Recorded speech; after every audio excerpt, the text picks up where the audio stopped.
Bonjour, je m'appelle Marc Divinet et je suis heureux d'être avec vous à l'occasion de cette nouvelle vidéo en marketing B2B qui est le marketing des produits et des services destinés aux entreprises. Les 8 premières vidéos ont concerné des différences entre marketing B2B et B2C sur le client, sur le produit, sur la vente, etc.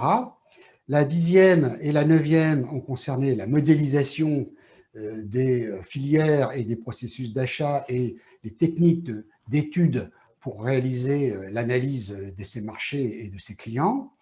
Puis la 11e et la 12e ont concerné des décisions stratégiques telles que le ciblage ou la proposition de valeur ou le business model. Puis la 13e a abordé le sujet des décisions opérationnelles avec le parcours client, avec le choix de médias, avec le choix du centre de vente. Et cette 14e vidéo concerne le prix. Et pourquoi est-ce qu'on a une vidéo centrée sur le prix? C'est parce que c'est une décision complexe, à la fois stratégique, avec une forte implication du marketing, et à la fois opérationnelle, avec une forte implication des ventes, puisque le prix, c'est à la fois un prix catalogue qui peut varier énormément d'un distributeur à l'autre, mais c'est également des remises qui peuvent varier d'un client à l'autre, d'une affaire à l'autre, et donc il faut organiser une stratégie de prix et des tactiques qui soient bien cohérentes. Voilà, c'est ce que nous allons voir tout de suite, et à bientôt. Et donc, les prix sont effectivement une variable qui est à la fois stratégique et tactique. On va voir pourquoi. Alors, quand on pense au prix, il faut avoir une réflexion double en B2B. Le premier point, c'est le prix liste, c'est-à-dire celui du catalogue. Et donc, déjà, en fonction du distributeur, on peut avoir des variations d'un distributeur à l'autre.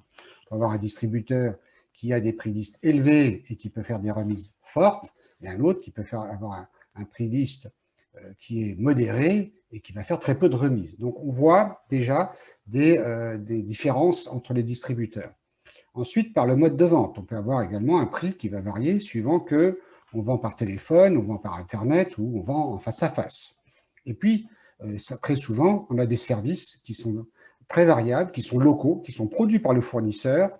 Et donc, il peut y avoir des variations d'un fournisseur à l'autre en fonction des services qu'il propose qui vont être variables, qui peuvent avoir des couvertures différentes, des natures de garantie différentes, des clauses différentes et qui vont permettre en fait de s'adapter en fonction des clients.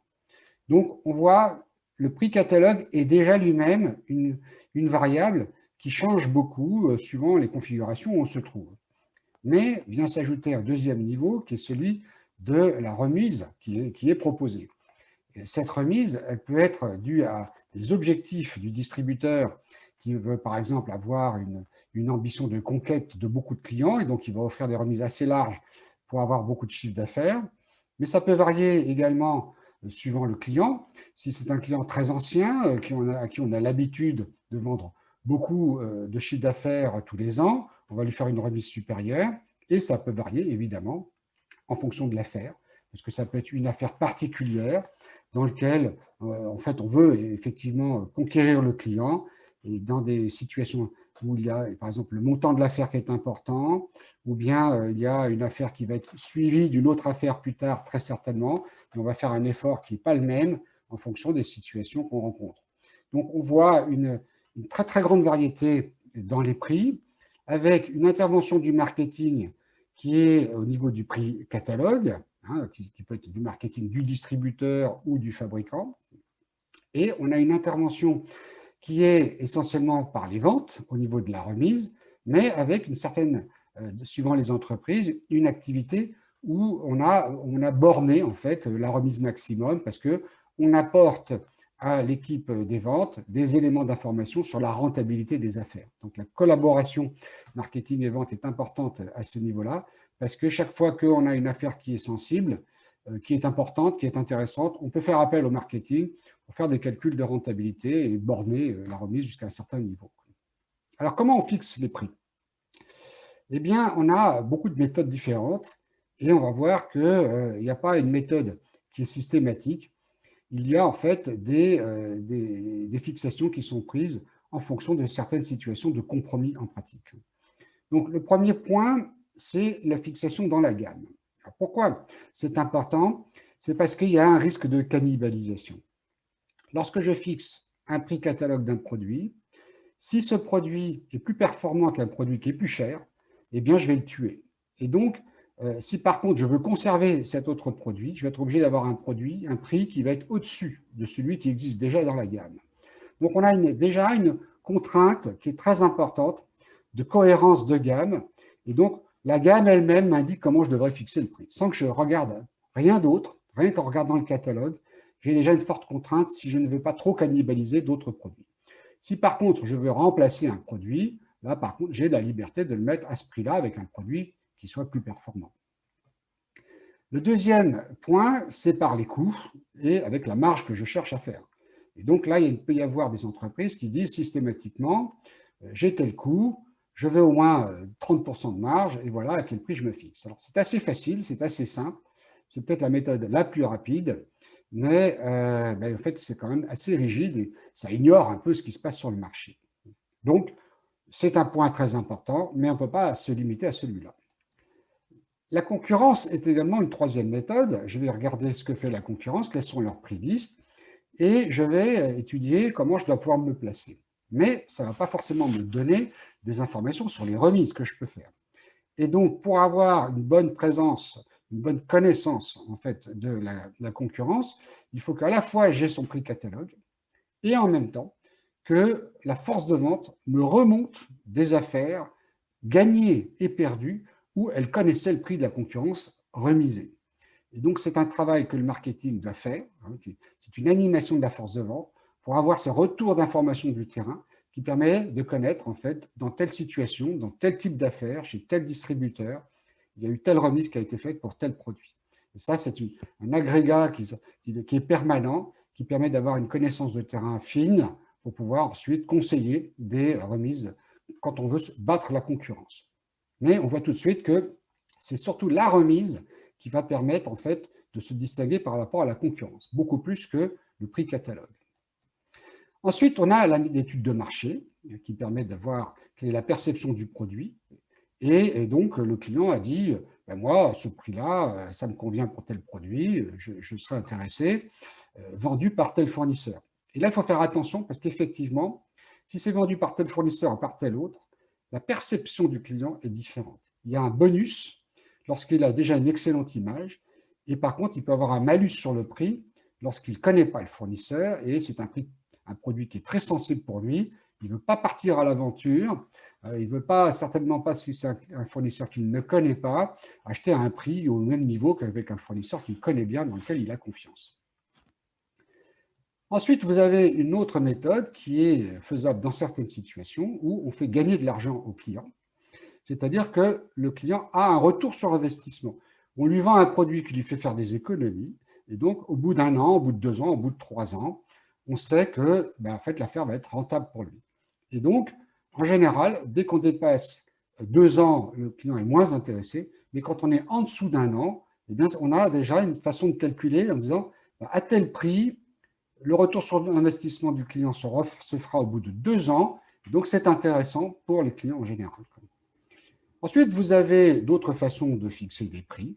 Ça peut être un package. J'offre un grand nombre de produits et de services et je vais faire un seul package très globalisé. Et donc, on est un peu dans un brouillard parce qu'on ne sait pas tel produit, tel service, combien il vaut, mais il y a un prix généralisé. Et il y a des ventes qui sont très complexes avec des dizaines de produits et de services. Donc, ça paraît naturel que finalement, on ait un chiffre final. Là, il faut se méfier parce qu'on va comparer des fournisseurs les uns ou des offres les unes avec les autres, et en réalité, on ne sait pas trop ce qu'il y a là-dedans, et ce n'est pas vraiment tout à fait comparable. Donc, c'est une simplification qui rend l'achat facile pour le client, mais il faut quand même bien prévenir le client qu'il est en train de comparer des choses qui ne sont pas vraiment identiques. Bien sûr, il y a aussi le financement qui donne un prix qui n'est plus un prix total, mais c'est un prix qui va être mensualisé ou trimestrialisé sur une longue période, qui peut être sur 5 ans, sur 10 ans, suivant le produit qu'on achète. Il peut y aussi avoir des tactiques de prix à l'usage, ou en fait de prix au clic, donc qui vont transformer en fait la façon de présenter le prix. Par exemple, il y a des façons de vendre des équipements qui vont être uniquement à l'usage plutôt qu'un équipement qui va être vendu avec un prix brut catalogue ou remisé. Donc, c'est intéressant en fait de voir comment le client réagit. Et dans certains métiers, le client préfère effectivement avoir un prix à l'usage ou un prix loué ou un prix financé. C'est beaucoup plus fréquent dans certains métiers que le prix acheté brut tel qu'il est. Et enfin, on a une autre façon d'évaluer le prix qui va être par le budget. C'est-à-dire que le client souhaite avoir une activité, il souhaite avoir, par exemple, dans l'événementiel, un événement intéressant, mais on va lui demander, en fait, quel est ton budget? Car ce n'est pas certain que je vais offrir la même offre suivant ton budget, évidemment. Donc, l'indication, on demande au client quel est son budget. S'il me demande un événement important pour 100 000 euros, je ne vais pas lui faire la même prestation que s'il me propose simplement 20 000 euros, évidemment. On parle de servicisation quand on commence à vendre à l'usage, et on va parler surtout de budget lorsque ce sera des projets. Dès que le client a un projet, on va lui demander quel est ton budget, et en fonction de ton budget, je vais t'offrir en fait ma meilleure prestation. Et le client, lui, il a fixé un budget, il va voir en fait quelle est la plus belle prestation plutôt que le meilleur prix. Donc, on voit qu'il y a beaucoup de façons différentes. Et là, je vous ai mis un exemple d'un produit qui est un nouveau produit qui s'appelle X1500, qui a une performance de 1500 à l'heure. Et la gamme actuelle, on voit la gamme actuelle, elle est à deux produits, qui est un X1300 et X2600. Bon. Donc, en fonction de simplement l'analyse de ma gamme, je vois que je suis obligé de me mettre entre 16 000 et 24 000 euros. Donc, a priori, comme je suis plus proche du X1300, puisque je n'ai que 200 supplémentaires en vitesse, je vais être assez proche, donc je le mets à 17 500 euros. C'est la première façon de faire le prix. Deuxième façon de faire le prix, c'est en fonction de la marge. Et donc, si j'ai une marge de 33%, ce n'est pas la même chose que si je le mettrai à 15 000, et si j'ai une marge de 50%, si je veux une marge de 50%, je le mets à 20 000. Donc là, je dis, j'aurai une marge de 41%, ce qui me fera un prix à 17 000. Maintenant, la concurrence, elle a deux produits, qui est le AS50 et le ATC-V, et de temps en temps, j'aimerais bien pouvoir les battre tous les deux. Et donc, en pratique, il faudrait que je puisse descendre à 13 000 parce que je sais que la concurrence fait des remises assez fortes. Donc, de remiser, je serais intéressé d'aller jusqu'à 13 000, mais là, je vois que ma marge, elle devient très faible. Puis, je regarde en fait l'élasticité à la demande et je vois que si je le mets à 10 000, je peux atteindre 50% des clients. Et si je le mets à 25 000, je n'atteins que 10% des clients. Et en moyenne, j'ai 17 000, c'est le prix moyen que donnent les clients. Et j'atteindrai à ce moment-là environ, je vois quand même, entre 30 et 40% des clients. Ce qui correspond à ce que je cherchais à obtenir avec ce produit X1500. Donc, c'est souvent le cas, on n'a pas la possibilité d'avoir beaucoup de finesse quand on interroge les clients, on n'en interroge pas suffisamment pour avoir autant de détails en fonction du type de prix, le pourcentage réellement qui sera intéressé, mais je peux assez facilement avoir un prix moyen qui est indiqué par le client. Et donc là, j'ai 17 000. Et enfin, j'ai la rentabilité du client, où je vois qu'ici, eh bien, au bout de 2 ans, j'ai une rentabilité qui sera intéressante pour le client si je suis à 20 000. Donc, j'ai un produit qui est intéressant parce qu'il fait baisser les coûts du client. Mais si je ne me cale que sur ce chiffre-là de 20 000, je vais ignorer, par exemple, la concurrence. Je vais ignorer aussi la perception qu'a le client. Le client, il sait donner un prix au produit, même s'il sait aussi les économies qu'il peut faire.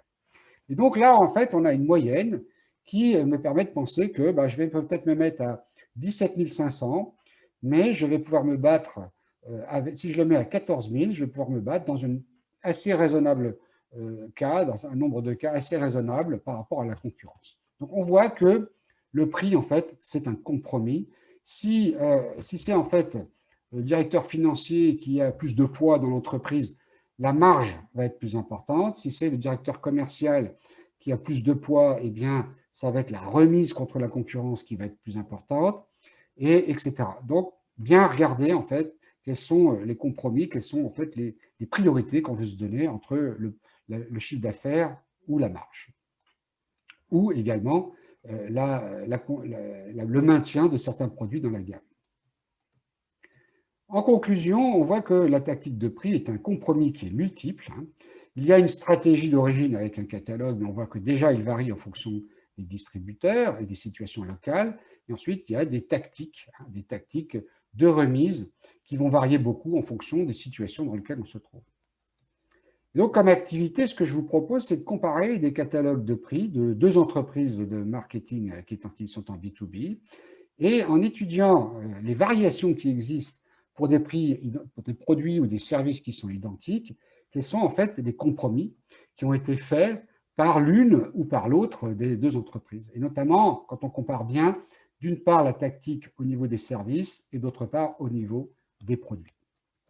Voilà, je vous remercie d'avoir assisté à cette vidéo et je vous propose de suivre plusieurs vidéos à l'avenir sur d'autres thématiques. À bientôt et au revoir.